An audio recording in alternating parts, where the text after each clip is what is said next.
그럼 바로 시작해 보겠습니다. 네. 자, 첫 번째 이슈입니다. 어루만져 주시었다. 자, 나경원 의원 요즘 누구보다 윤 대통령 메시지 전파하는데 앞장서고 있었죠. 네. 자, 어젯밤이었습니다. 윤 대통령이 빨리 직무 복귀해서 대한민국을 이끌어 가겠다라는 메시지를 탄핵 심판 최종 변론을 앞두고 내놓은 것으로 알려져서 논란이 된다라고 앞서 저희가 보도를 해드렸죠. 네. 이 부분에 대해서 나경원 의원이 오늘 이거는 청년들의 마음을 어루만져 준 거다라고 얘기를 하면서 두둔을 했습니다. 직접 들어보시죠. 대통령 탄핵 반대 집회에 나오고 있는 2030의 마음을 좀 어루만져 주신 것 아닌가? 탄핵 반대 집회에 쏟아져 나오는 2030에 대한 특히 요새 절망적인 부분이 많잖아요. 2030들에게는 취업이라든지 이런 부분 그런 이야기를 같이 곁들여서 하신 거 아닌가? 그런데 불법 계엄이나 12.3 내란 사태가 없었다면 청년들의 마음을 굳이 어루만져 줄 필요는 없었다. 이런 지적도 나오고 있습니다. 그렇습니다. 나경원 의원은 지금 누구보다도 윤석열 대통령 옹호에 앞장서고 있죠. 그렇습니다. 더 나아가서 이런 얘기도 했습니다. 윤 대통령 탄핵은 인용이나 기각을 떠나서 각하를 해야 된다라고 얘기를 했습니다. 그러니까 네. 탄핵 심판 대상 자체가 안 된다라는 주장을 하면서 국민 저항이 계속될 것이다라고 얘기를 했는데 그런데 이미 10차 변론까지 끝났고 다음 주 25일 최종 변론을 앞두고 있는 상황, 탄핵 심판이 사실상 끝나가고 있는 이 상황에서 각하 주장을 하는 것은 좀 황당한 게 아니냐 이런 반응들도 나오고 있고요.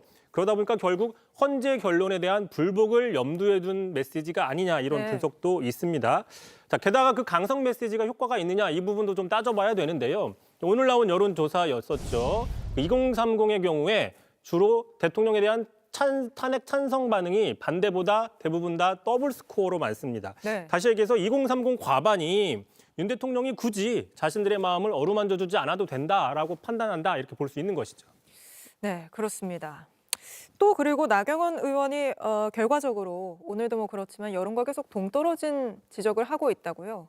그러다 보니까 이제 결국 조기 대선 같은 것들을 앞두고 정치적인 자신의 미래를 위해서 윤 대통령의 메신저, 판독기 역할 이런 것들을 자처하고 있는 게 아니냐라는 평가도 나오고 있습니다.